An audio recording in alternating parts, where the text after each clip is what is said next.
going to try and start right on time. So 2 minutes and the candidates can come to their seats. Thank you.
Before we get started, if you have a last-minute chance to run up and look at your district on the map, if you haven't done so already, just so everyone knows, the restrooms are down the hall on the right.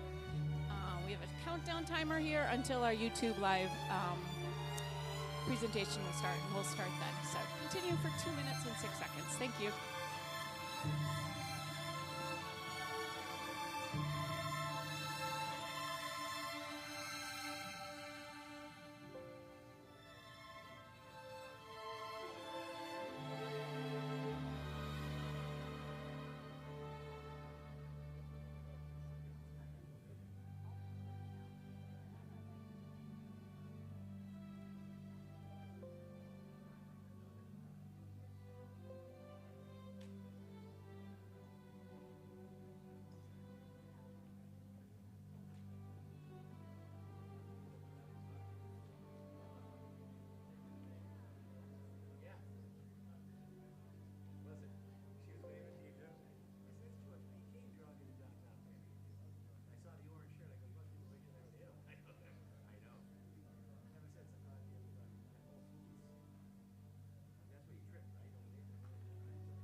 All right, good evening. Welcome. I am the community lead for Energize Framingham, and I'll be your moderator tonight. Tell you a little bit about Energize Framingham, a volunteer group that provides climate education, outreach, and advocacy. We have a free monthly newsletter covering climate and sustainability news in Framingham, and you can find us on Facebook and Instagram, join our Facebook group, and find future events and resources for personal climate actions at energizeframingham.org. I want to start out with a huge thank you to all the current city councilors and the candidates who joined us tonight. Thank you so much for your time. We're very excited to hear your thoughts on addressing climate change right here in Framingham. A very special thank you to Representative Sousa for joining us and providing comments in just a minute. A big thank you to First Parish for hosting us tonight, both here and online. Thank you to Access Framingham, who will be also sharing the Climate Forum with our wider community. And finally, thank you to the organizers of the forum, all the volunteers who provided the work it took to pull this together.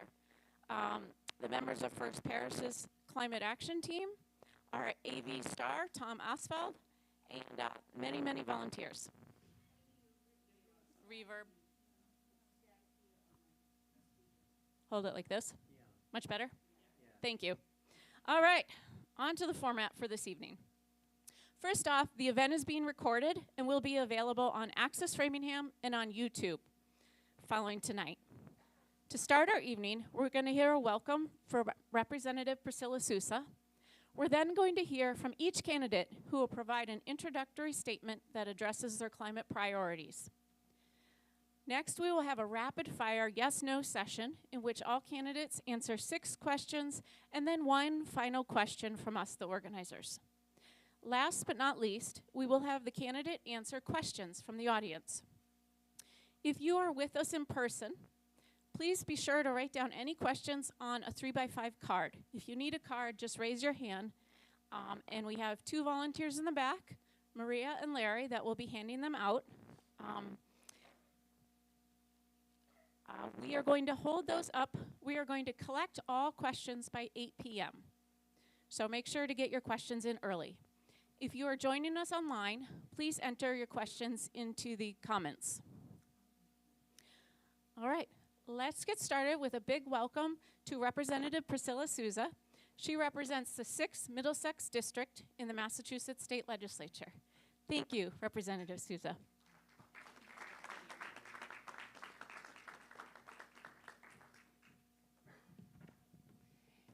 Thank you all. It's an honor to be here. It's a privilege, and I will keep my remarks short because we really came here to listen to our candidates and candidates future, some of which will be future city councilors who I will be working on as part of the state delegation. Oh, can you hear me now? Yeah. All right, I'm sorry. But yes, as I mentioned, I'll keep my remarks brief because the real show is right behind me. For those of you who don't know me, I am the representative of the 6th Middlesex District. The way I explain that shorthand is it's all of South Framingham, or a majority of South Framingham, and then a piece of North Framingham, a portion of District 4 right before we get to the high school. So that's the part of Framingham that I represent. I am the only state representative in our delegation that only represents Framingham. So so I'm very happy to be here. And prior, in my previous life, before I was a legislator, I worked in the renewable energy industry. I worked in solar and on the consumer side, and it is incredibly important to me that we waste no time in transitioning to renewable energy, but we do it in an equitable way. We do it in a way that it's accessible to everybody. Unfortunately, over the past however long we've been moving towards renewable energy, it has been the renewable energy game has been deeply rooted in privilege. So it hasn't been equitable and accessible to everyone. And a lot of the legislation that we see today, I happen to be, as a legislator, on the Telecommunications, Utilities, and Energies, TUE committee. A lot of the legislation that I myself am focused on is what can we do to bring renewable energy, to bring accessible opportunities for sustainability to everybody and not just homeowners or anybody that has a certain degree of privilege, so that we can reach our climate goals a lot faster and in a way that's equitable. The portion of town that I represent has 3 environmental justice sites, so it's incredibly important to me. To have environmental justice as a priority, I have seen it firsthand. My other hat that I wear in this community is I sit on the Framingham School Committee. I'm the former chair and current vice chair. And during my time on the school committee, and even before, we have seen firsthand the impacts of these environmental justice sites on our children's health, on our children's well-being, on our children's development, and on our children's academic success. So it is incredibly important as that we stay focused on that and understand that if some of our children are falling behind, all of our children are falling behind. So I appreciate, and I'll conclude by just sharing some of the legislation that, as requested, that has been, I think will be of particular interest to Framingham. So currently we have an act strengthening Massachusetts as a national leader of offshore wind.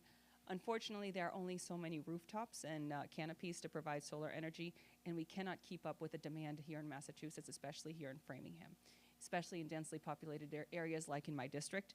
So so partnership with wind energy, which is something I've had to learn about, it will have a tremendous impact in our district, creating a climate bank in Massachusetts. Other states have figured it out. It's time for Massachusetts to follow suit and create a climate bank as well. I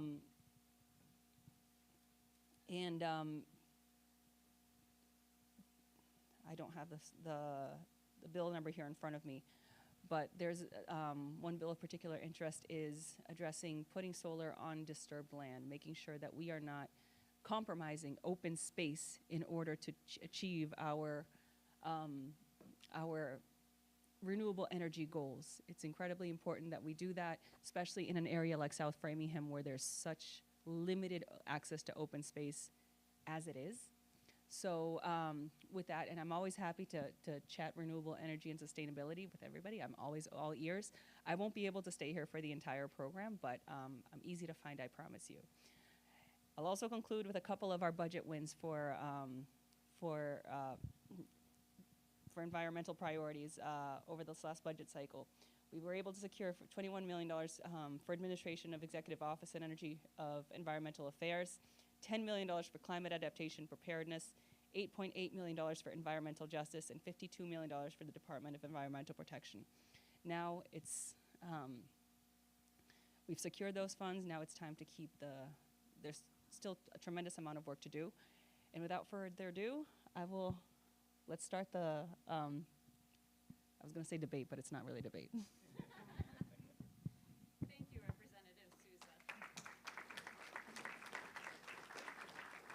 You raised some excellent points on environmental justice and equity, and we'll get to those in the program. Before we start, I would like to state, just so you know who's here in front of you, all current City Council candidates were invited to participate. And for those that may have had a conflict, we provided an option to present a video for participation. We have 12 of 14 candidates confirmed.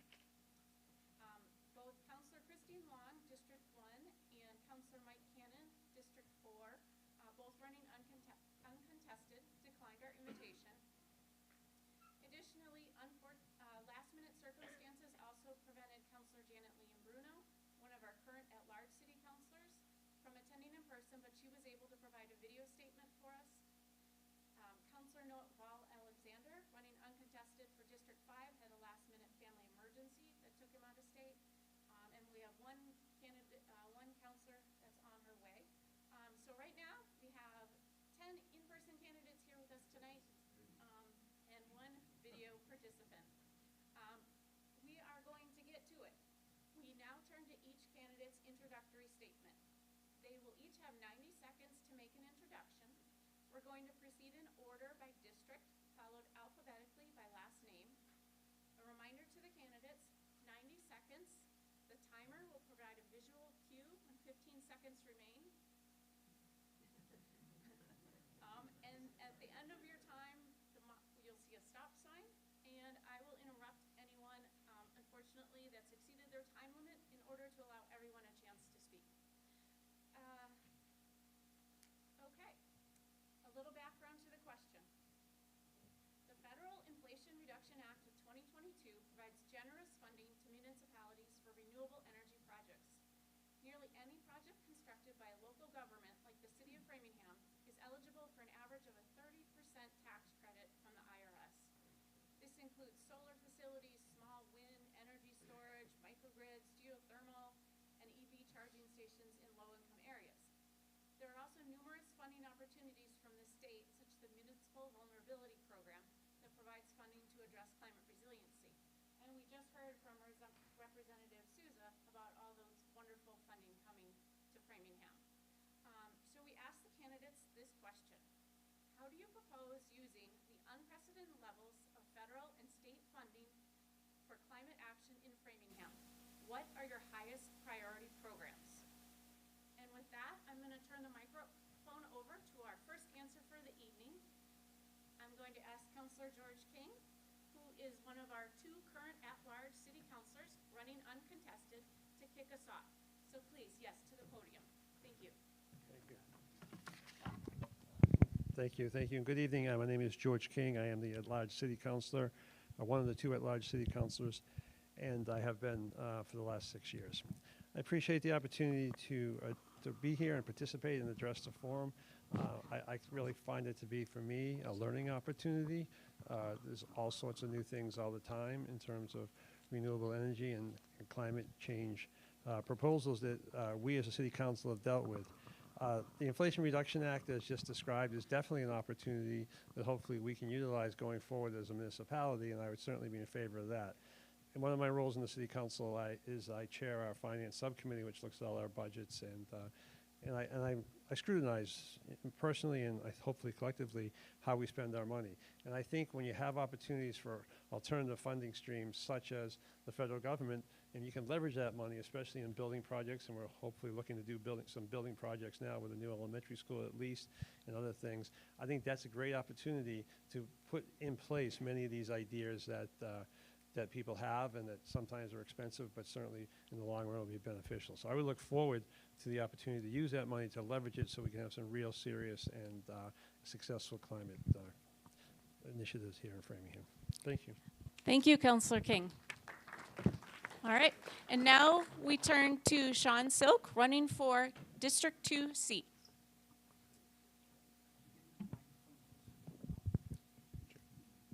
Okay, I'm going to try this.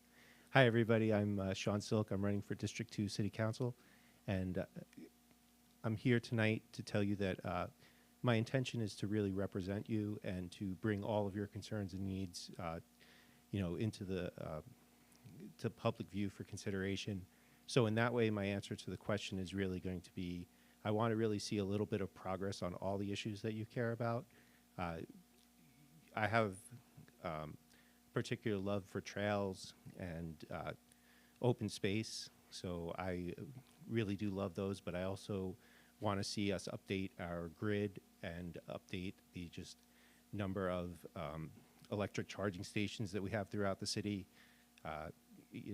So every issue that you've brought up to my attention through the questions, I do support them.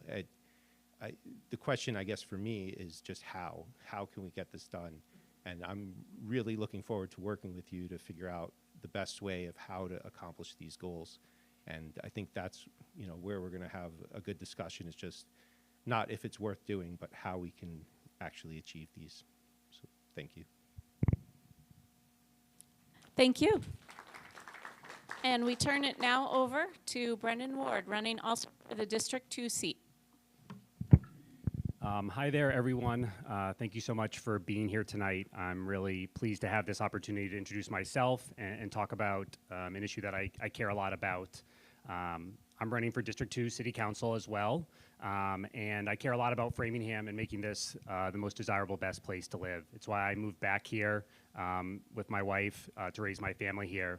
And climate change, sustainability is an existential crisis, not only for this community, but for this state and for our world. And so it's imperative that Framingham, that our community, our government, is a part of the solution, not the problem. And so It's important that we're on the cutting edge of many of these ideas and technologies.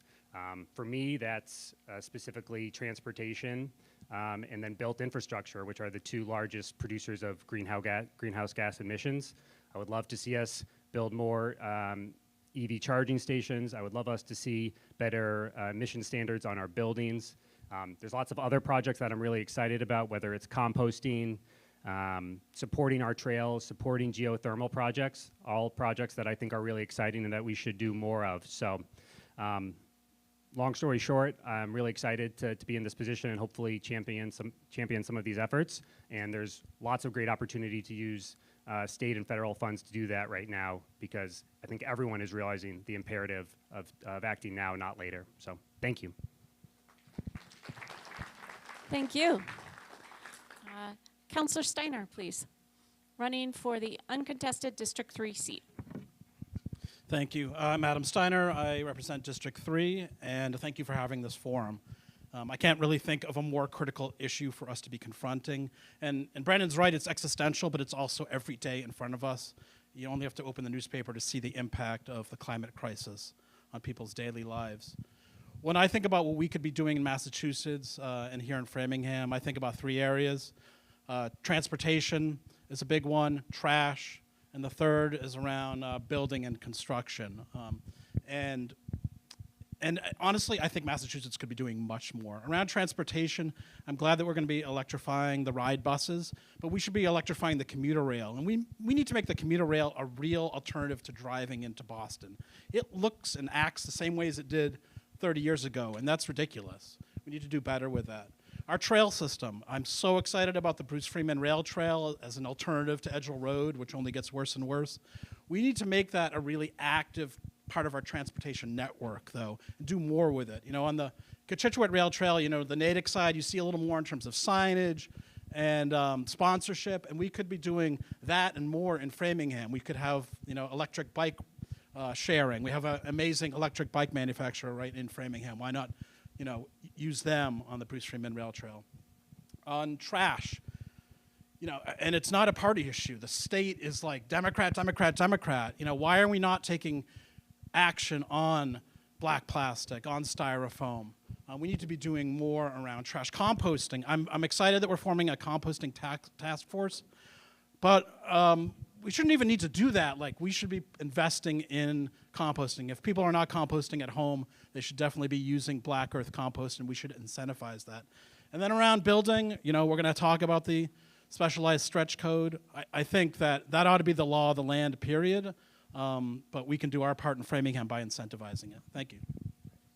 Thank you, Councillor Steiner. We now turn to Councillor Phil Ottaviani, running for the uncontested District 6 seat. Thank you for having us this evening. And you see I'm limping a little bit. I'm having a new hip put in a week, so I might be answering most of the questions from the chair. But I'm going to give you a little bit of introduction on myself and then tell you where I stand on the issues. I've had the privilege of representing District 6 for the past 4 years, and the last 2 years as your city council chairman. I'm committed to your efforts and our efforts. We have a tremendous and a huge opportunity in Framingham. We talked about the Inflation Reduction Act, but we have these opera funds, okay? There's $16 million in opera funds. The feds, they're giving money away. We just bought the community center, the old Marion High School, near and dear to me. I graduated there in '81. We need to make that community center, you know, accessible for all. You know, solar, explore all the options we can possibly explore. It's not even ADA accessible. The same potholes are the same potholes that were there in '81 when I graduated. It's a good thing because, you know, a few other folks in town, they wanted to put another 300 apartments there. So this is the best thing that could happen to Framingham. The last thing we need is more apartments in downtown Framingham. Libraries, solar, charging stations. You go around all these other communities, they have them. We don't even have them in the municipal in the parking lot of the Memorial Building. We talk about it all the time. It's time to act. We bought 188 Concord Street. City should have bought it when it was a town 20 plus years ago. A lot of reasons why they didn't. We bought it now. It's 16,000 square feet. They put a handicap ramp in. We need to explore solar on those roofs. We're doing a good job, but we can do a lot better job. It's just action. We need to act. And you know what? I've got a daughter that's 18 years old. We need to make the environment better for everybody. There are some challenges, and you'll hear some of our answers later, but we have an affordability problem in Framingham. We have lots of problems that we need to address. And the past 2 years, working with the mayor, working with his administration, we've done a great job, I believe, as a city council, representing all of you. And we're easy to reach, accessible, feel free. I want to hear your thoughts, concerns, and call me with whatever I can do. Thank you. Thank you, Councillor Ottaviani. And now we're going to hear from Councillor Liam Malak, running uncontested for District 7 seat. Excellent. Good evening, everybody. So when it comes to the Inflation Reduction Act and funding climate action in Framingham, the city recently got 2 MVP grants from the state, Municipal Vulnerability Preparedness grants. The first was for the Walnut Street flooding. We're building a boardwalk there. So that grant was over $1 million that we just received from the state. And then the second one was for the purchase of the property down in the southeastern corner, Guild Road or Guild Road. I don't totally know how it's pronounced. I've heard both. But purchasing that property, which allows for some watershed runoff and also connection to another 200 acres, I think, of open space in Sherburne and Ashland. So we are working towards things. In terms of the Inflation Reduction Act specifically, I know that the city was looking at one grant that looked at bisecting communities that historically was looking at how highways bisected communities and devastated inner communities. And here in Framingham, we were looking at it in terms of the train and the way that the train station bisected Framingham and that train line. And the city decided not to apply for that grant in this funding cycle, which I do think is a shame. So hopefully next year that might be something that we would go after. And in looking at that grant, bisecting the community, I was most hopeful that we would be looking at a trail network in terms of connecting the Chris Walsh Trail over the train tracks. So very excited about the trail initiatives that are happening here in Framingham. Thank you, Councillor Malak. All right, and now to candidate Leslie White Harvey, running for District 8 seat.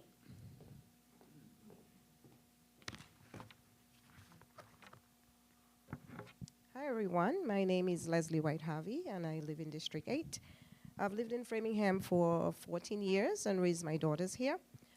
I'm looking to be the fresh but not new to advocacy voice for District 8. I've done a lot in Framingham. I'm the Downtown Framingham president on the board. I'm also on the library trustee board where I'm the vice chair of the library board, and you can always check my website out for more information. Also here learning a lot about the climate crisis. But one of the main things I want to talk about is the climate crisis is impacting the daily lives of the people, especially the lives of the people downtown and in District 8. A lot of climate action is needed right now. One of the main things I'd like to talk about is transportation. I think the MWRTA is doing a great job. They're very robust, but I think we need to really expand the MWRTA in terms of distance, and transportation is taking a lot of time for people to get to locations. So if we can do a better job of that, that'd be great, and we'll have less cars on the road. Also, to clean up the contamination site in Farm Pond, there's a dump where the people dump a lot of leaves, so we'd like to see that taken care of. Farm Pond is now part of our district. And also to create an urban forest, because downtown is really hot and very dry, and it's really impacting the quality of life of our residents. So these are some of the things I'd like to see happen. I know we have a sustainability coordinator, Sean Lutz, who's doing a fantastic job. DPW is also doing some recycling. So if we can just work together, and also you guys are doing a great job to just exposing us more to helping the climate. So thank you. Thank you. And now to Councillor John Stefanini, running for the contested District 8 seat. Thank you and good evening for putting this forum together. My name is John Stefanini. I've had my wife and I live and practice a sustainable life and try to practice what we preach. I've spent 30 years personally, professionally, and as an elected official on and off advocating for sustainable policies. we're not doing enough. I think that's pretty obvious to all of us. I think all of us think we're not doing enough. So why aren't we doing more? We've got to start with a strategic plan. We set up a sustainability committee, and I was happy to have authored the first version of that, but we need to implement it. We need to have a strategic plan like Greenfield, like Arlington, like Cambridge, that lays out all the issues you've heard from various people and puts it into a plan that can get done. The funds you're talking about on the federal and state level are plentiful, and we should be looking at how we leverage those. The private funds require private investment. The previous administration in Framingham authorized 2 solar arrays that are now being developed for other purposes. We should be looking at that as part of our municipal aggregation, which I support and think is part of that, where we can use local private dollars as a way to leverage that. We should also be doing electrification of our commuter rail, our fleet, not just the MWRTA. We should be putting charging stations everywhere so that it becomes easy and accessible for us to use electric vehicles. We should be dealing with our contaminated sites today, now. Mary Dennison, 350 Irving, Cedar Swamp. We should be recapping the landfill and taking advantage of those resources. There's so much. This topic needs more attention and focus, and I'll focus my energy, if elected, doing that. Thank you. Thank you, Councillor Stefanini. Now we'll hear from Councillor Tracy Bryant, running for contested District 9 seat. Do I actually need the microphone? Yeah. Okay. So they've said my name already, and so let me just start by saying that something this organization put in the literature saying that it's a global problem, but we have to act locally. I firmly believe that is just the mantra, but I also believe that we have to link the local to the global also, right? And most of the people in this room are involved on both levels, but we need more education and more action in Framingham. Though Framingham is on the geothermal project, so that's good, but we need to keep advocating and pushing and pushing. I've always advocated for the solar panels. Fuller Middle School, when it was we fought to get it rebuilt, right? I couldn't believe the design didn't ensure that we would have solar panels for the roof also. And so I kept pushing and saying, you're gonna do it, right? You're gonna do it. And then when the final design came, it only had the canopy for the parking. And so I had to use these organizations to threaten them to make sure that the roof was, solar panel also. And I think that sometimes we have to do that. The rail trails are great. We're doing a lot, but as everyone has said, it is not enough. Mary Dennison, there's a lot that goes on behind the scenes that I do and other people do. I made sure that a person, Judy Grove, who, this is her area that she loves, but she was thinking of going on to the Parks and Rec position. It took a lot, but I convinced her, no, we need you on the CPA, right, on the CPA. Mary Dennison was at a standstill behind the scenes. I had to keep talking to the department, Department of Environmental, that department, and then I finally got things moving and called the mayor. Thank you, Councilor Bryant. I'm sorry for going on, but it's a subject that we love. Thank you. And now we're going to hear from candidate Jose Ferreira, running for the contested District 9 seat. Good evening. I was hoping it was a yes or no question, but it's not going to happen. My name is Jose Ferreira. I'm also running for District 9. There's not much I can add to what everyone else said, but I'll speak as a resident and not as a candidate and say, 4 maybe out of 5 houses in the south side of Framingham are 2-family homes. Solar panels are so indispensable right now. We have to try to take advantage of what the government has given us. I see a lot of buildings going up, and less places for kids to play, less green spots for people to hang out, like I would say. And as a resident and as a homeowner, as a business owner, our cities are getting too crowded. So it's not just, the building, the grants that we get, and we're not taking advantage. Framingham has fallen behind on all the towns around us all of them. You can go to Natick, Wayland, Needham, any town. Every building in town has solar panels. Why are we falling behind? What needs to be done to get this done? Because in reality, we're not working for us today. We're working for our kids in the future. We want to make sure that our kids, our grandkids, have a place to live 30, 40, 50 years from now. And of course, as a new person in this kind of business, I just want to make sure to let you know that I'm not the most prepared person to speak about the subject, but I have to learn as I go. I'm going to learn from them, from those that have been here before me. Thank you. Thank you. And finally, we're going to hear the introductory statement by video from Councilor Janet Liam-Bruno, one of our 2 at-large city councilors running uncontested.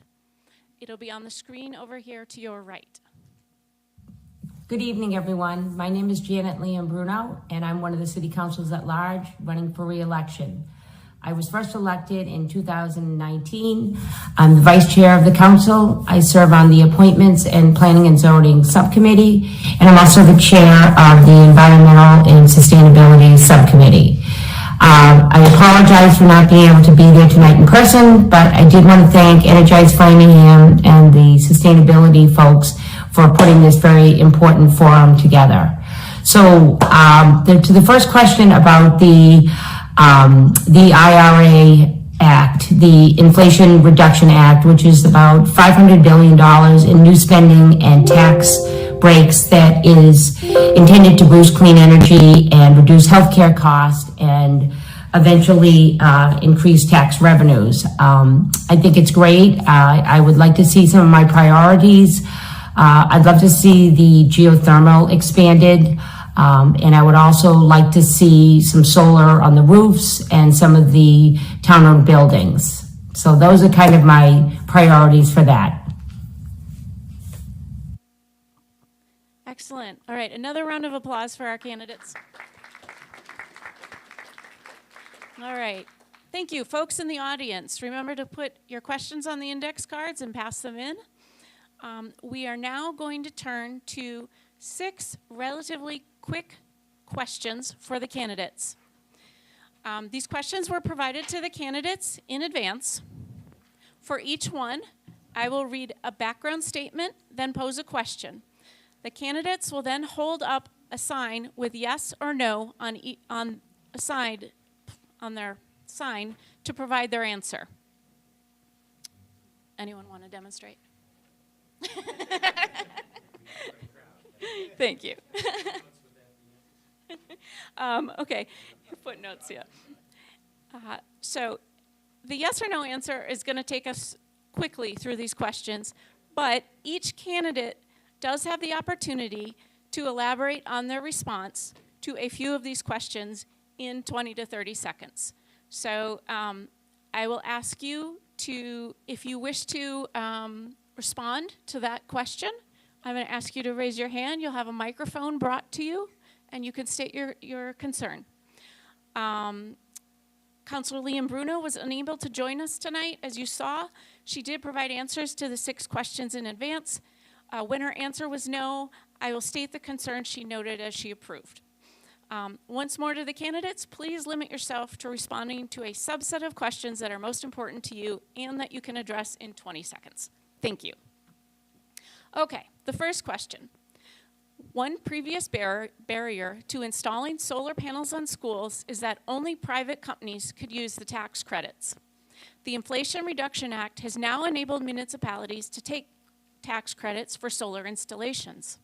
Our question to the candidates is, will you support an ordinance requiring the city to install solar panels at school and municipal facilities and parking lots at suitable locations? All right. Is there a candidate that wishes to speak to this? I see. Yeah, come on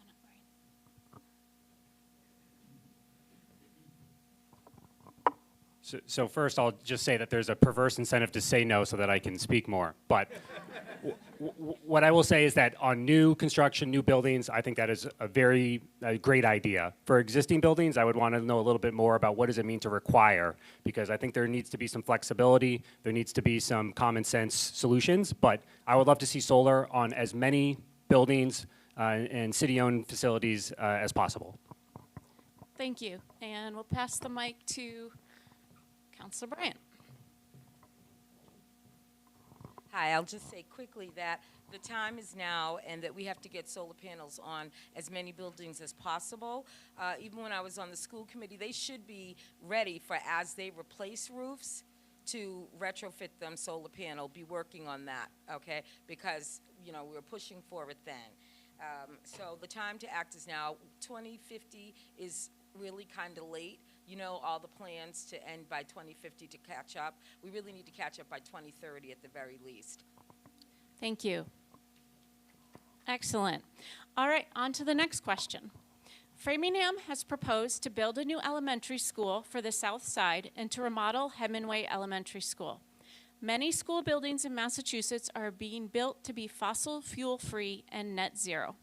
Our question to the candidates is, do you support pursuing net zero and fossil fuel free standards for new and modified school and city facilities? Excellent. Wow, all yeses. Yay.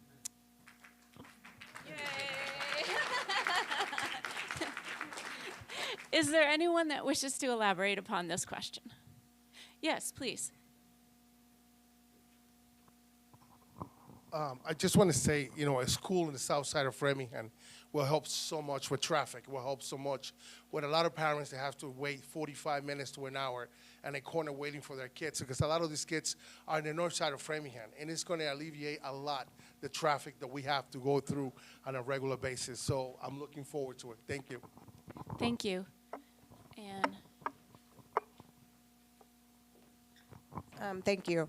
As a parent who actually was the sign coordinator for District 8 for building our new Fuller Middle School, I'd like to say I'd love to see a Southside school as well. My children have aged out of this, but I've had the opportunity to support this, so I'd like to go forward and support the Southside school as well. thank you. Anyone else? All right, quickly, Councilor Liam Bruno's answer was,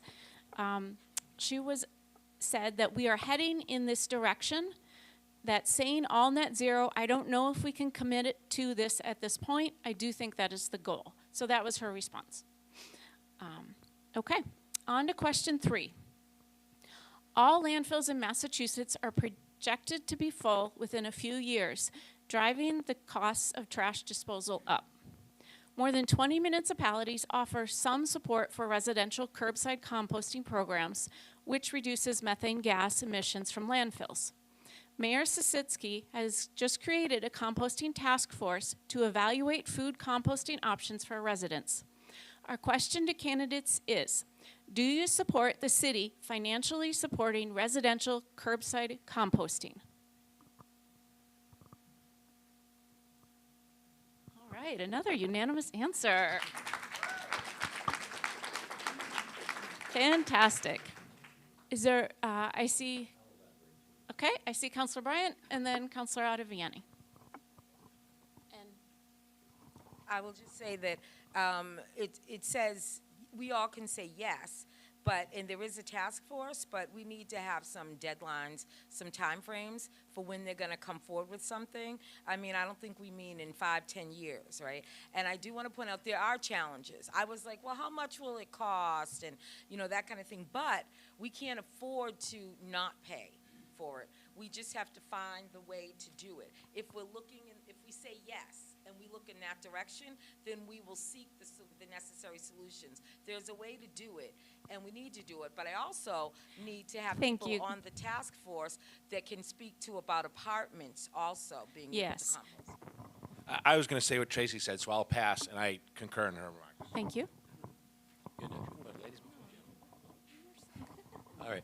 As chair of the council, this was important to the council, as you saw. all the sitting city councils that are here today supported this, and that's the difference. And I know people don't like to hear it. With the administration that's in place, we have an incredible working relationship with the mayor and his team. And this is a team effort. It's all about team, not one individual. And that's why stuff is getting done. So, thank you. So I'm honored to sit and be designated as a representative on the mayor's, what I'm calling the Food Scrap Collection Task Force, which may or may not take the food scraps to be composted, and I'm happy to talk about that offline with anybody. But I do not, at this point in time, support the municipality collecting food scraps. I do not believe that the city right now has the capability to be doing the one, collecting the food scraps and processing them ourselves. I don't think that right now that's what makes sense for Framingham. Excellent. All right. Question 4. Framingham Public Schools comprise the largest portion of the city budget. Our schools have incredible potential to educate our children about climate change and inspire them with clean energy projects while reducing their own carbon footprint. However, we cannot ask our amazing teachers, aides, and administrators to add to their responsibilities. Our question to the candidates is, would you approve creating a school district sustainability position to support educating our students about climate change while implementing sustainability projects?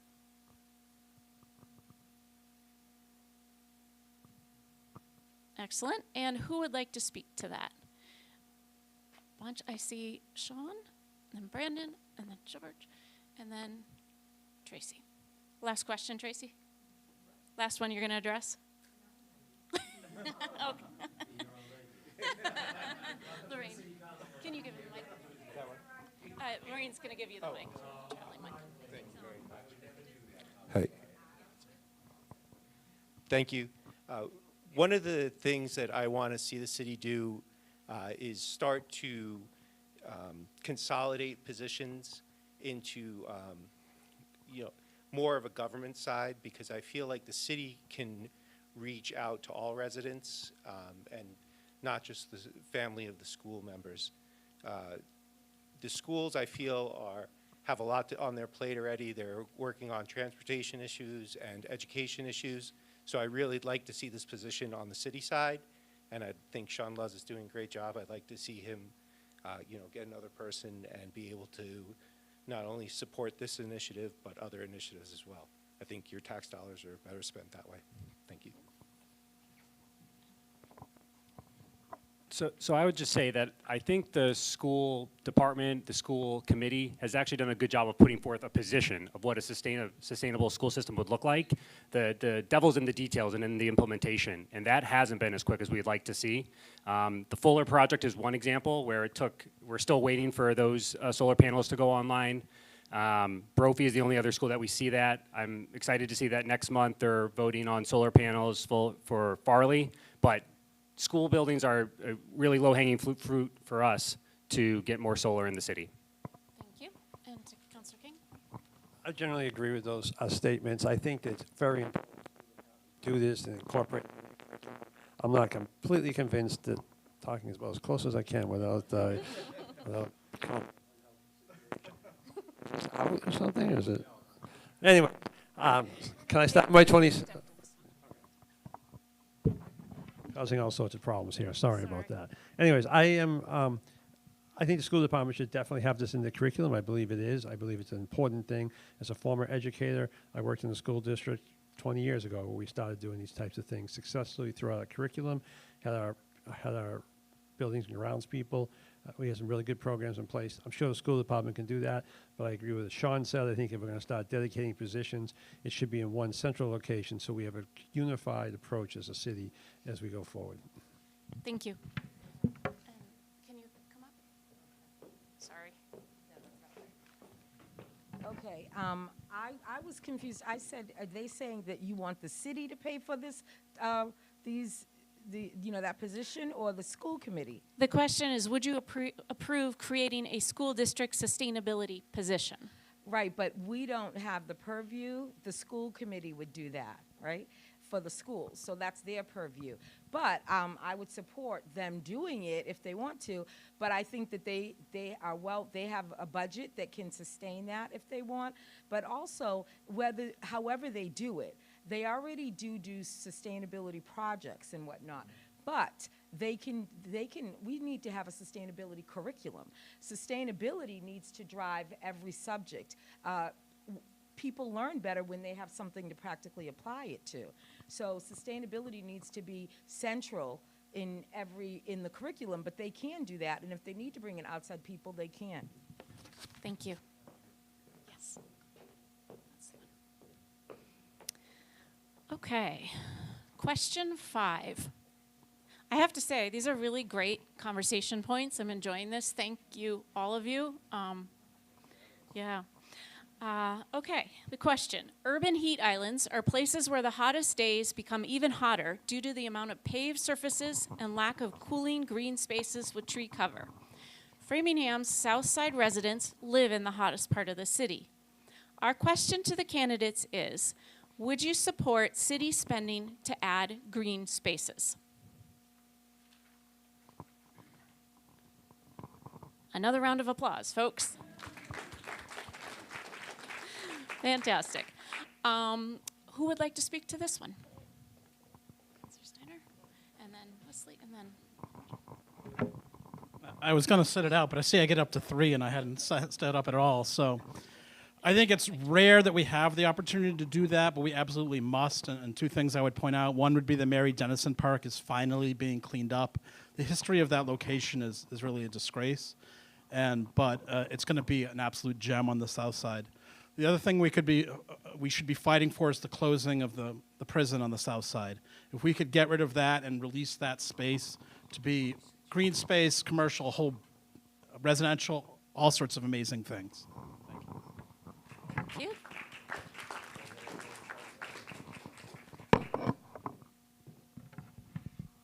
Okay, so I'm a proud Southside resident, District 8.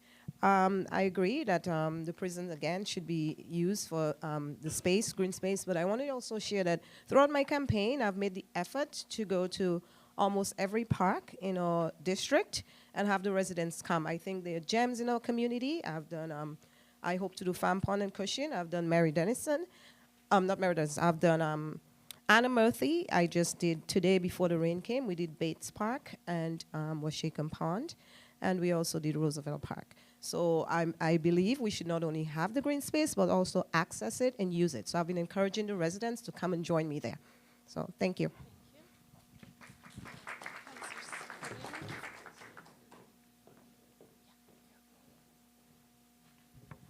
Hello again.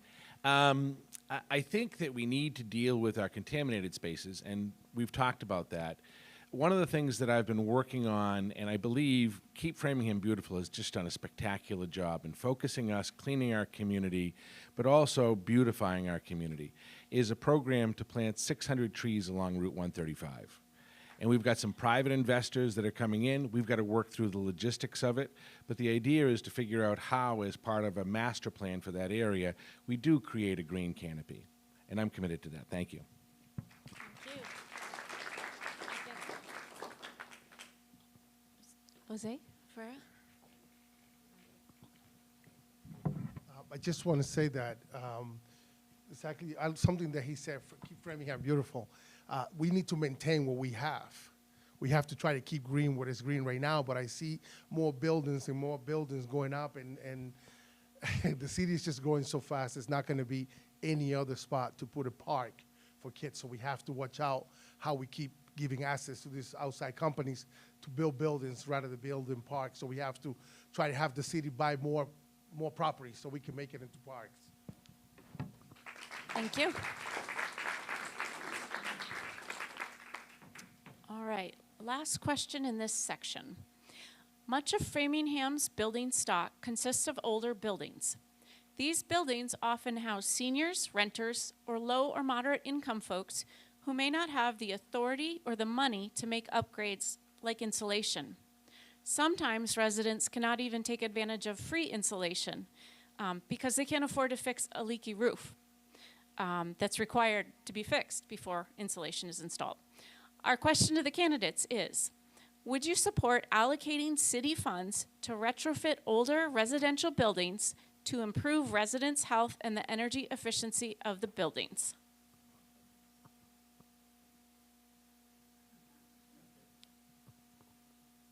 Do we have a dream team here or what? Fantastic.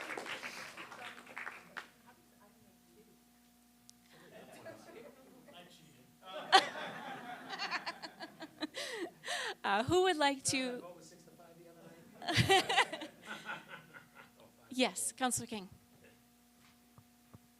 I would just say, I think it's a very good idea. I think that the devil, as always, is in the details as to how you can use city funds on private properties. I think we have to work through that, but I think there are ways to do it. I think we have other programs we have done that, and I think it's a very good idea because it addresses a very significant need, and I hope that we could do something like that. I think it's an excellent idea.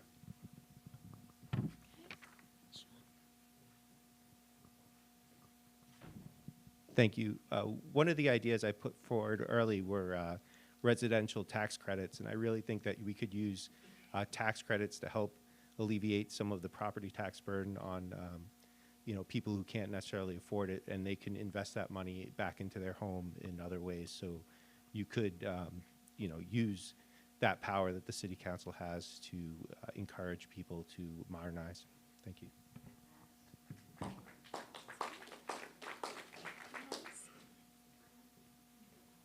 Promise my last thing I say tonight.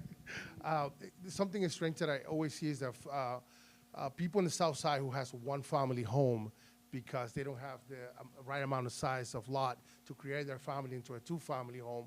Now they're going into the Airbnb situation, which is becoming a huge problem in our community. The Airbnb is either Airbnb or room and board. So we have to try to find out how can we help this residents in the South Side of Framingham to be able to create a budget so they can help themselves, because sometimes they do fall behind in their mortgage because the amount of repair they have to do to their homes. All right. Everyone else is good? Excellent. All right. I'm gonna provide the answer provided by Councilor Liam Bruno. Her response was that I think we do that right now, meaning provide funds to residence buildings with the community development block grants that we give. Mass Save has some great programs. She would like to see us partner with them to see if we could get even more moving forward. All right. Audience, last call on questions. If you could please pass those in. We're running actually ahead of schedule. Bravo. You're right, you're right. I know. Okay, this is the last question provided to the candidates in advance. 20 municipalities, including Boston, Worcester, Cambridge, Somerville, and Watertown, have adopted the specialized stretch code to reduce carbon emissions from buildings. While this opt-in code doesn't ban fossil fuels, it requires that all new buildings be extremely well insulated and be pre-wired to accommodate electric space heating, electric water heating, and electric stoves and clothes dryers.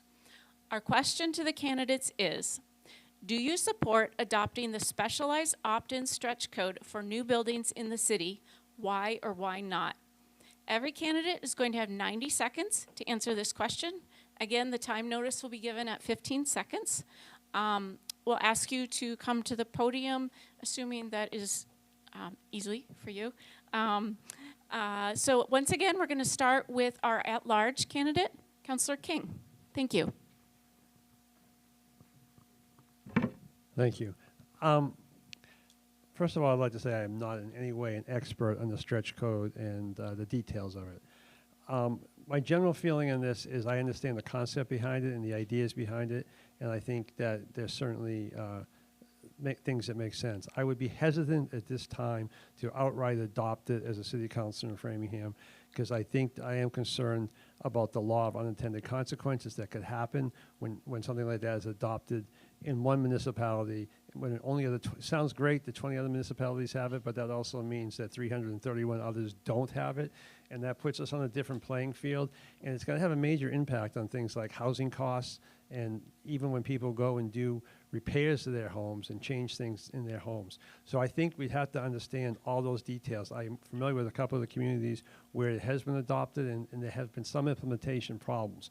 So though I appreciate what is behind it, to honestly answer the question at this point, I probably would not vote for it. Doesn't mean I would never vote for it, but I think that when it comes to things like building codes, we're often better off when they're adopted like they have been in the past on the state level, and usually are on the state level, so that everybody plays by the same rules. You know, things like, just for, not really related, but like smoking in restaurants, they used to be banned by municipalities, and suddenly the state adopted it. When those types of rules go statewide, we're better off. So I think people should continue to encourage the legislature to do so, and maybe at a time will come forth where it does make sense, but at this point I wouldn't commit to it.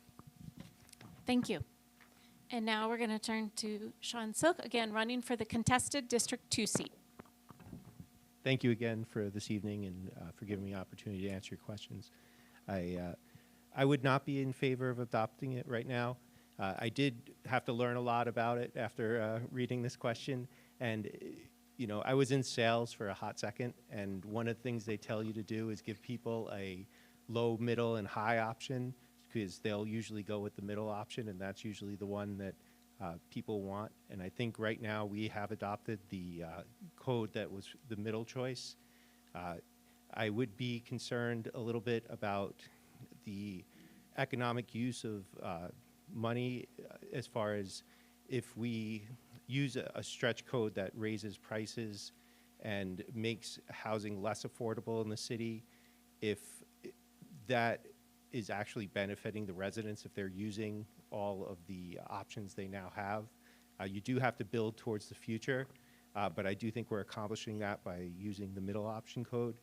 And I also just feel that, sometimes the state is testing some of the options out in the more advanced code, and then as they work, they're moving it backward, because they are revamping the codes every few years to the middle option. So you're getting what actually works in the middle code, as opposed to some things that may or may not work. So, my answer ultimately would be no right now. Thank you. Thank you. And now to Brandon Ward, also running for the contested District 2 seat. Thank you. So I think there have been some good points made here, and I appreciated Councillor King's remarks on not wanting to put Framingham at a disadvantage and the benefits of potentially having state action to create a level playing field. With that said, I think I would be leaning towards accepting the stretch and the opt-in stretch codes. I think it's really important to keep Massachusetts on path to being net zero by 2050. I think there are many similar cities to Framingham, Worcester, Watertown, Somerville, that have made this step. And I think there is a transition period. So even if we voted this into effect in January or February, early 2024, it would probably not take effect till January 2025. And so I think there is some runway here for us to take action and work to do it in a way that doesn't disincentivize developers to still be a part of our community, but also putting sustainability, climate change, environmental protection at the forefront for what Framingham hopes to do. So, thank you. Thank you. And now to Councillor Steiner, running uncontested for the District 3 seat. Thank you. That's a big yes from me. I think that if the state was developing it now, I think it would actually be going a lot further, because every year the crisis is getting worse. And so I think the specialized stretch code is the least that every community should be doing. Do I want the state of Massachusetts to adopt it? Yes. Are they going to anytime soon? Unfortunately, probably not. We can push, we can nudge, but we can't count on that. When I think back to town meeting and two of the most controversial issues I remember, one of them was banning plastic bags in Framingham. And it was, oh no, all of our supermarkets will be destroyed. That hasn't happened. There's a new supermarket going up in Charles Road right now. The only difference I see, other than people bringing reusable bags, is the fact that every tree doesn't have a plastic bag waving in it. At that time, it was controversial. So I see the specialized stretch code in the same way. The other comment I would make is around affordability. You know, what can we afford? Can we afford this? The vast majority of the construction in Framingham that this code would apply to are these ginormous apartment complexes that are charging $3,000 a month or $1 million for a 55-plus condo. Those developers can afford it. What people can't afford is an environment that is a disaster, is a lack of clean water, is a lack of clean air. And that's the kind of affordability that really concerns me. Thank you. Thank you.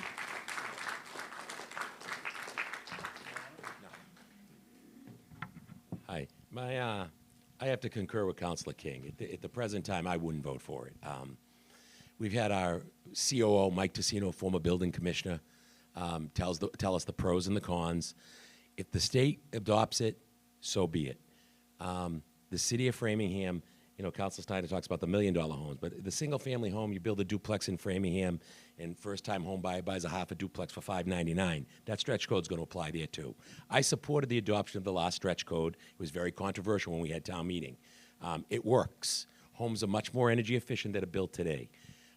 This affects all housing, this stretch code. It'll affect the new affordable housing down off of Beaver Street that we're redoing for the Framingham Housing Authority. It would affect all housing. So I'm all about an equal playing field. If the state adopts it, 351 cities and towns have to follow it, so be it. But for now, Mr. Silk made a good comment. It's the middle of the road right now. We do more than some communities. We're doing less than those other communities that opted in. But I see this from both sides because my living is real estate property management and doing things like that. So this needs to really be looked at. And Framingham, we want to keep Framingham open for business. We have to do that. We have to protect our environment. But I'll give you a scenario that's not a great scenario that you won't want to hear. But when you see some new construction built in Framingham, you have the fan in the bathroom on the second floor. The house is so tight with insulation, the fan runs 24 hours a day to keep the air moving. You have homeowners, once they get their certificate of occupancy, disconnect that fan. So that's not the answer either. Thank you. Thank you. Councilor Malak? I think that I would support moving towards a stretch code, but more so we are in the process of evaluating it.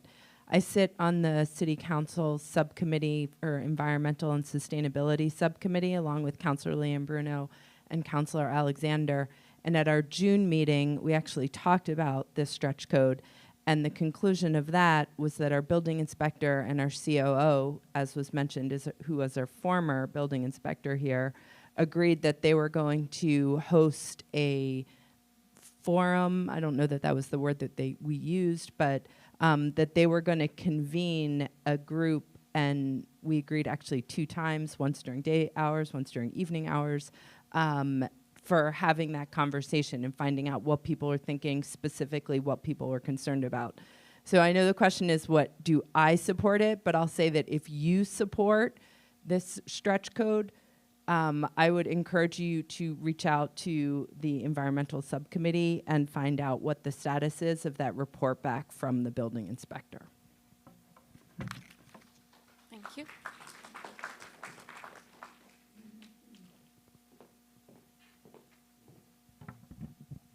Thank you.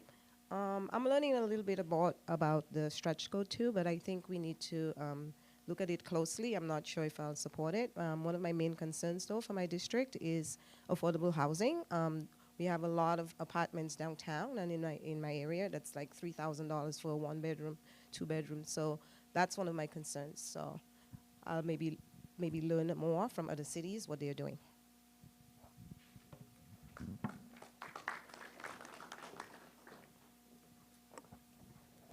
The simple, easy answer is yes. But you're not honest if you don't put a giant asterisk next to it that you've got to figure out how to make this work. There are 29,000 housing units in Framingham. This doesn't apply to those units. We're talking about putting something in place that applies to a handful of new units. This is, to me, very frustrating because we get ourselves wrapped into motion with no movement. And we make ourselves feel really good. We did something for the environment, and we're protecting water and earth and everything else. This is going to have zero impact on us reaching our 2030 goal. So do I support this? Yes, in concept. I lean towards supporting it, Maura Healey has asked her administration to finish their review in the spring of this year. We don't even have a finalized version of the stretch code today to adopt. It's a draft version of something that we're adopting. We need to focus our energy on a strategic master plan that comprehensively looks at what we need to do in our community. We need charging stations. We need to clean up our contaminated sites. We need solar panels on our buildings. We need to focus on things that get us to net zero by 2030.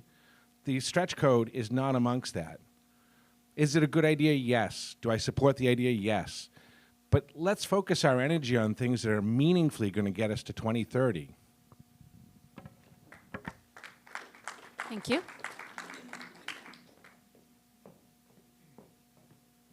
Okay, I am the vice chair of the Planning and Zoning Subcommittee for the City Council, and we did discuss this issue. And the real problem a lot of people had with it was that they thought it would deter development, and developers wouldn't want to build in Framingham. Well, we've got a lot of buildings in Framingham already, and I think that we do have to look at it carefully, right? But again, if we want it, then we look at it to see how we can make it work, right? What can we do? We can bring them to the table, developers and everyone else, and see what would the problems be with it, and then advocate. Now, if we need to advocate at the state level, then let's advocate at the state level. And let's put energy into making it work. How can we make it work for Framingham? Because it could help. Yes, it can help us get closer to, net zero, right? But if it's done correctly, and that, I think we're all teetering on the border of saying that, but right now but if you dismiss it out of hand, then you never get there. You never go in that direction at all. So if we say it's a good idea, let's look in that direction and let's find solutions. Thank you.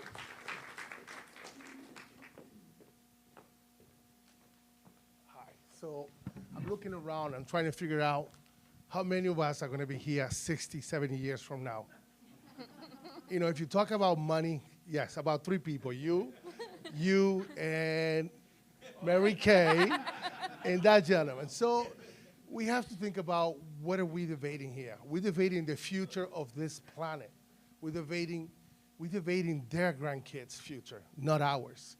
And we're talking about homes that are not even ours. If you have your home now, this doesn't apply to you. It's what Stefanini just mentioned. This is for people who are going to build their home. I mentioned to Larry a couple days ago that I'm planning to build a home next year. And I said, I want to go green. I want to see what it's like to live with solar panel, with well water. I want to be able to do all these things. But we're not making decisions for us. We're making decisions for the future. So we have to be very careful. Thank you. Thank you. Excellent. So a lot of great issues have been raised by the candidates. I want to take just a minute to fill you in on a couple places you can find more information. We heard talk about strategic plans. We heard talk about building codes. We had, anyway, if you want to get up to date on the latest, again, Energize Framingham has a monthly newsletter where we cover what's going on. We have had some great progress in Framingham, and I applaud the City Council for approving those easements, those budget allocations, whatever, and moving forward with our geothermal district, first in the nation.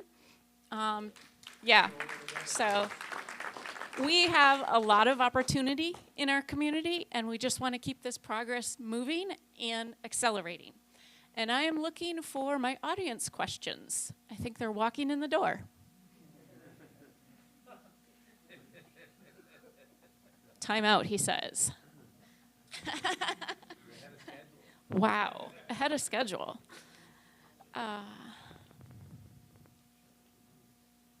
Let's see.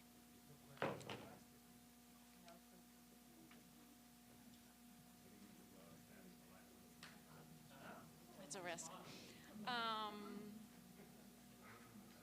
We went through a whole list of questions that we wanted to ask. That did not make the cut. One of those is related to EV charging. Great question. So how to formulate that as a question? Do we have them coming up? Saved by the Bell. Yes. 1 minute, please.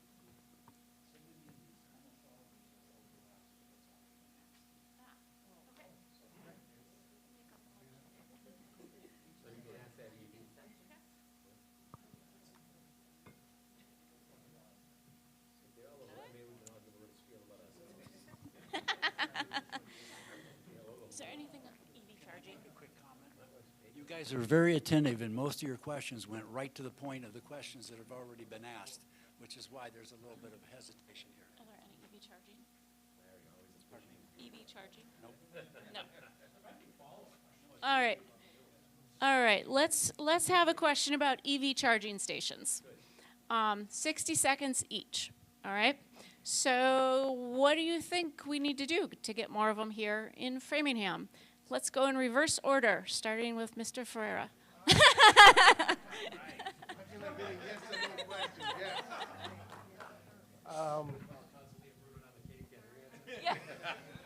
I just want to say about, say 10, 15 years ago, I was trying, because I have a home cleaning business, I was trying to go electric with my cars, and the guy at the dealer said to me something interesting. He said, if you're going to buy this car to save money and gas, don't buy it. You only buying this car to save the environment. And that always stayed with me. So we have to try to find go maybe more electric now. Sorry. Hang on. 60 seconds. We going with that?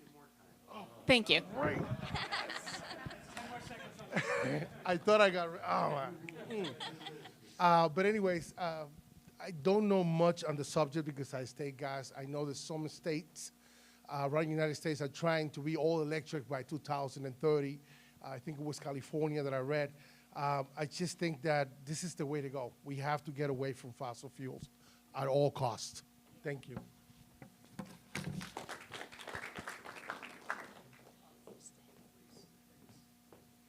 Okay, so we have an EV charging station on Torrey Terrace in District 9. That is wonderful. More people need to know about it, but someone just asked me, how far is it? Can I walk from the dollar store there to charge, I'm going to charge it and leave it and go? And I said yes. I was happy to say yes.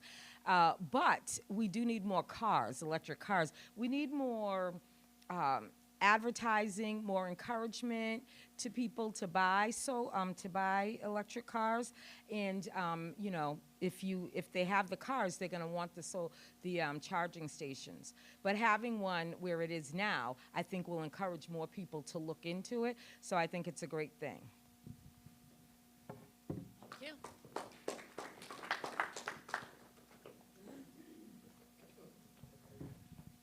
you. I drive an electric vehicle. We need to build infrastructure for electric vehicles. You can't, I talk to people who are looking to buy vehicles. Without the infrastructure, there isn't the incentive. We need to put charging stations everywhere. We're way behind everybody else. There's federal and state money available to us. The manufacturers are building, I think we're sitting on 5 free charging stations in Framingham that General Motors is paying for. The money is there. We just need to get the will and get beyond sort of the where and how and what to put them. Without the infrastructure, we're not going to see the electric cars. And so the infrastructure becomes very, very important to us. In addition to that, we need to think about ways to reduce our cars. We talked about car sharing programs. You look back in the 70s, there were some sophisticated programs. We need to look at software and other things that help neighbors commute with neighbors. There are a bunch of communities that do this very successfully. Framingham could adopt its own program and help its neighbors figure out how to commute together.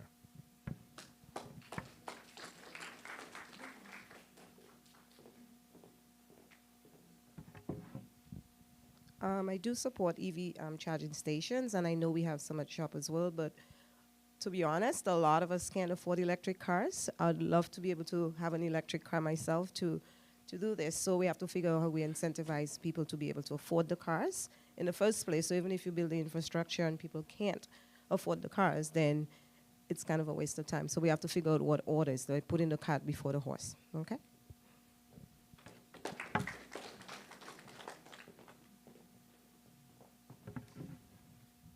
Yes, I support increased EV opportunities in building out in Framingham. We're putting in a parking garage in between City Hall and the police station on that area there, and I look forward to seeing what EV options, the extent of them, when that gets built.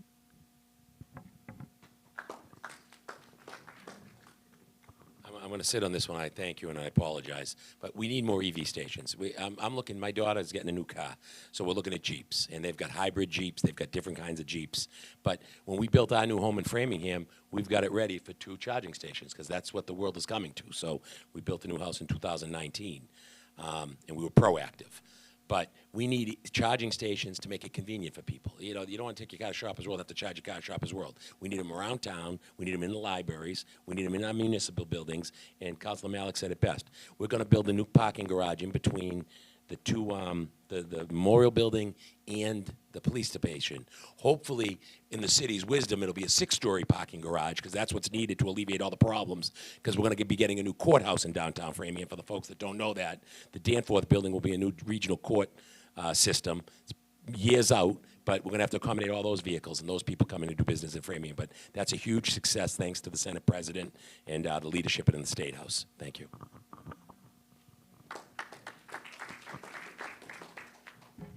You know, I also think we need more EV charging stations. I've never quite understood why we don't have, we have so few. We have that one over at Farm Pond, kind of lonely, I guess, if you have kids playing over there. It helps for the Little League, but I'm not sure why we don't. I thought we've actually appropriated for some more, and I haven't seen them. So I do agree with that. I also think that as a city, we should look more and more towards having an electric fleet. I don't necessarily say as part of our, I think there's 2 things we can do. I think a lot of our fleet can be made electric. Because I think it's almost a perfect situation because they use them during the day, they can charge them at night and use them during the day, and you know it will work out very well. So I think that's one thing we should do. I'm not sure if for public safety vehicles we should do that as quickly, but I think for public safety vehicles, we should try to limit the number of vehicles we have. The fleet at the police department has grown unbelievably over the last 15 to 20 years, where we have like 75 cars and like 125 cops. So I think if we can limit the use of regular gas vehicles and add electric vehicles, I think that would be a good step in the right direction.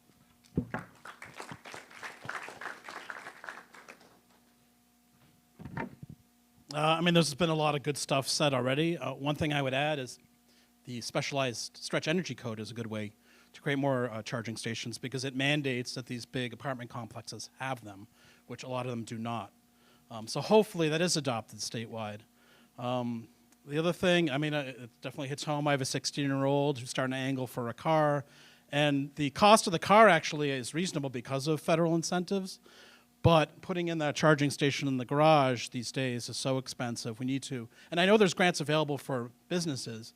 We need to start creating those homeowner grants to help folks put those electric charging stations in there. Thank you.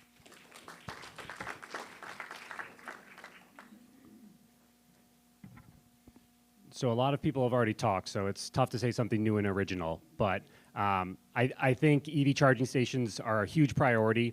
They should be on all municipal lots and a part of all new municipal projects. Our schools, as we're building new schools, should 100% have them. I think there's a lot of opportunity to find private dollars to do this work. And I didn't know about the GM dollars, but requiring new development, requiring businesses coming to Framingham to make this a part of their proposals when they go before the planning board is a no-brainer to me and something that we should be doing a lot more of. Thank you.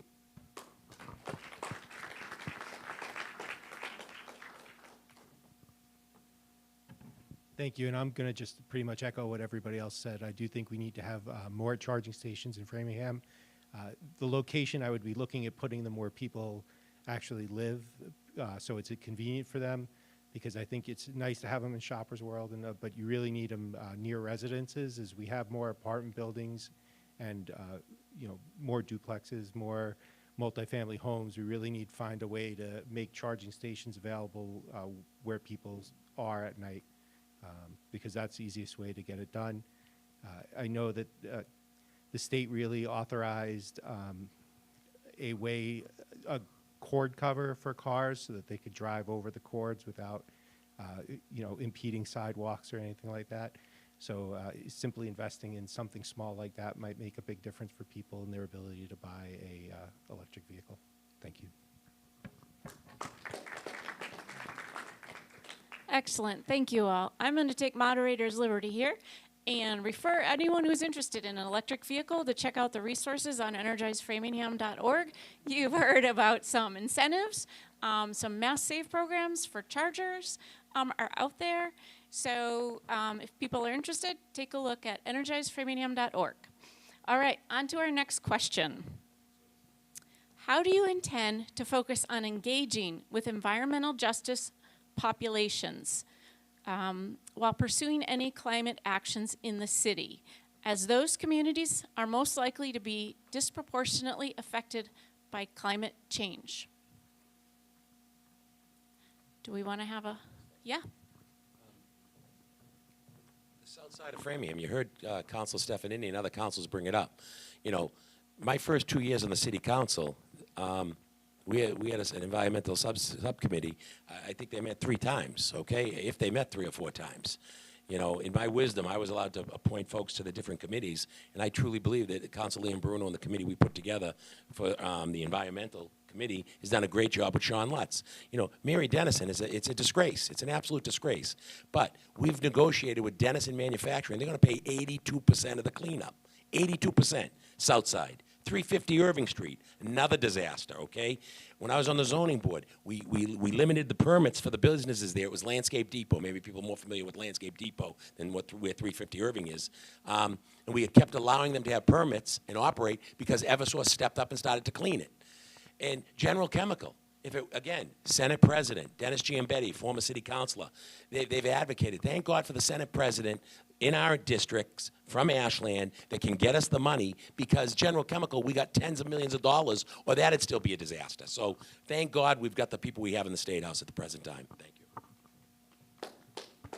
Thank you.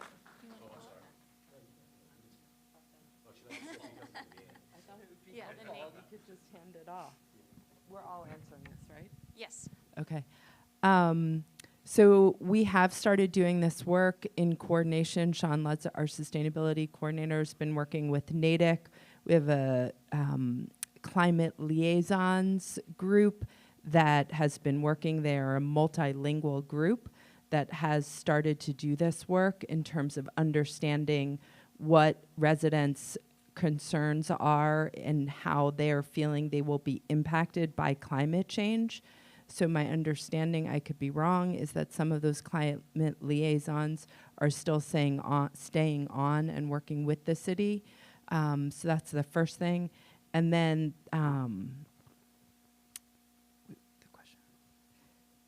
also looking at our facilities department and getting more support for our facilities department to be doing that outreach. We have one person, he's a bit of a one-man show, Sean Luz. I think that he needs help from the city. Thank you.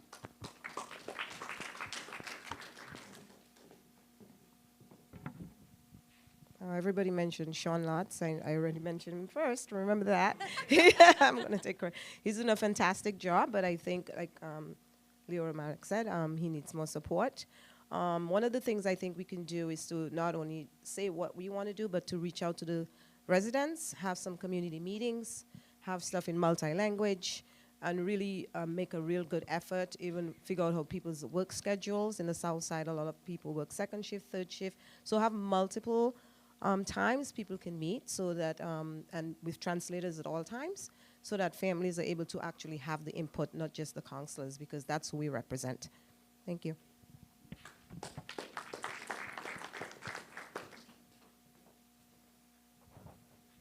Community engagement is the most important part of what we do. That's being a representative for a neighborhood, a group, understanding what's going on. Every single year I take and I do a survey and I send it out, and I'm fortunate enough to get 400 or 500 responses back to that.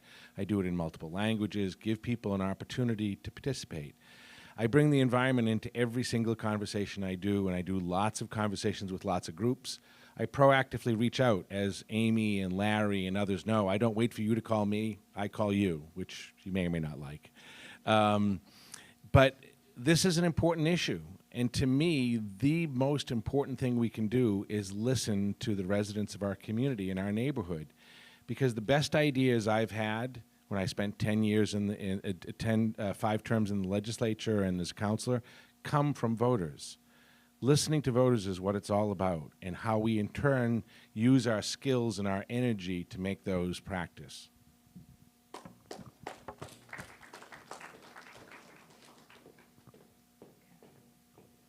So I want to say that I am proud to say that I live in the environmental justice district, or the environmentally unjustified district. But I live in District 9. I am the city councilor. I've lived in District 9 for 36 years or more, right? So I represent the people, but I'm one of them. So I know the challenges we have. And during COVID, one of the things that so many mothers and parents said was that they wish there was more green space, like they wish their child could go ride their bike outside and things like that during that time period, not be cooped up. But with the Mary Dennison project, it was at a standstill. People have been working on it for a long time. But in terms of the money, Mary Dennison, the Dennison company providing more of the money. That was like a little bit of a loggerhead for a while, right? But I called Mass DEP and talked to them, researched whatever, had them come. They came to the environmental subcommittee and found out that was it. Who's going to pay more money? And it was just, and then we kept falling behind on regulations, right? So we needed a politician. I called the mayor, and we said, make them pay more. And there you go. Thank you.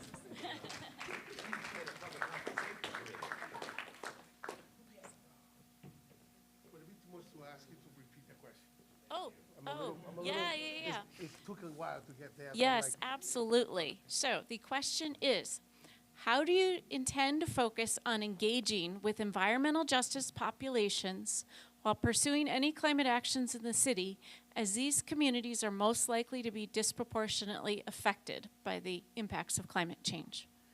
Well, climate change will only affect those that are going to be here to see it.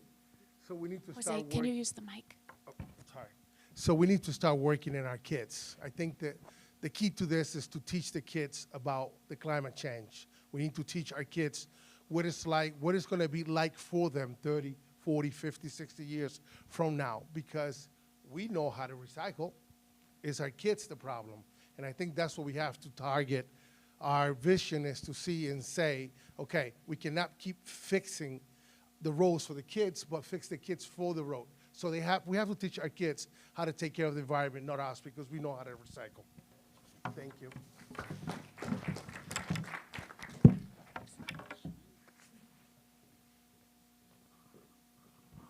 Thank you. As District 2 City Councilor, my focus will be on the families in District 2. And there are a lot of families who would be considered in this category. And from my personal experience, one of the ways I try and instill a love of the environment and love of nature into my own children is just being able to get out into green space and enjoy it. So I take my kids out on trails all the time and take them walking in woods and really try and build that appreciation for what we have and how much nature means to just a successful, happy life. So I think having options nearby, it's the cheapest way to spend a day is just go for a walk in the woods with your kids, and everybody can have a lot of fun. So making sure that Framingham has those green spaces available to families to use and to build the appreciation, I think is very important. And other than that, reaching out and learning, how to help them by them telling me what the best way to do is how I see it. Thank you.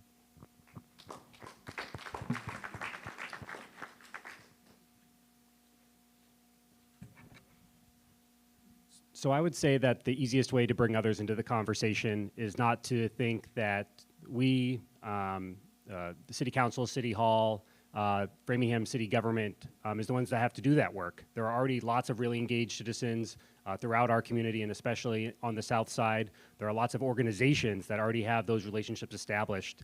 I'm thinking of Riyad Shah, who's the executive director of Downtown Framingham, Inc., where I serve on the board. I'm thinking of Kevin Lopez, who is the executive director of Hoops and Homework, where I'm a fundraiser. These kind of organizations already have these relationships. They're the ones that should be leading these conversations. And if we empower them, if we give them the tools and the support to do that, then we get the outcome that we want. So thank you.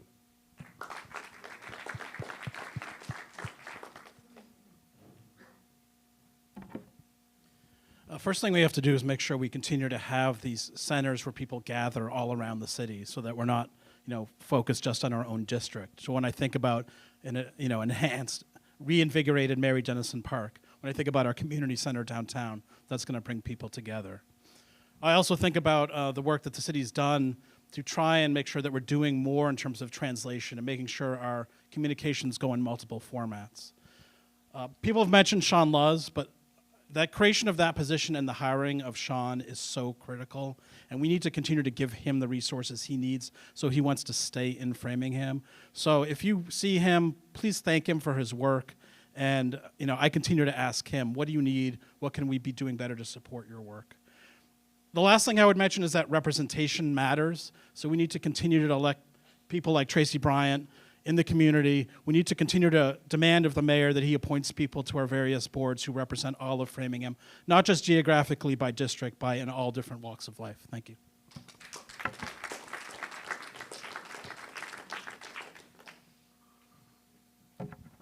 I'm not sure I can add a whole lot more to most of the things that have been said, but I do think it's important whenever you're in government in a position like we're in, that you take the opportunity to make sure you get the proper feedback from people, especially from people who may be adversely impacted or more impacted by issues than other people.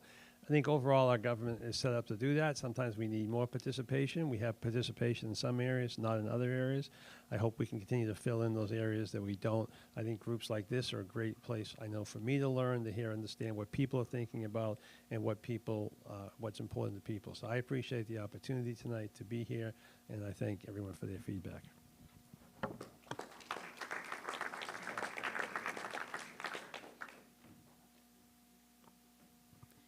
Thank you, candidates. It is 8:29, so I'm going to wrap us up. Just so everyone is aware, the city is running an engagement program on developing a climate action plan. They are looking for input to that plan so we can develop something that fits our community. There has been, the first session I know was held with translation available in Spanish and Portuguese. It was at a 7 p.m. meeting time, but look for that information on the city website, the Climate Action Plan, just so everyone's aware of that. With that, I want to give a final huge round of applause to our candidates for their participation tonight.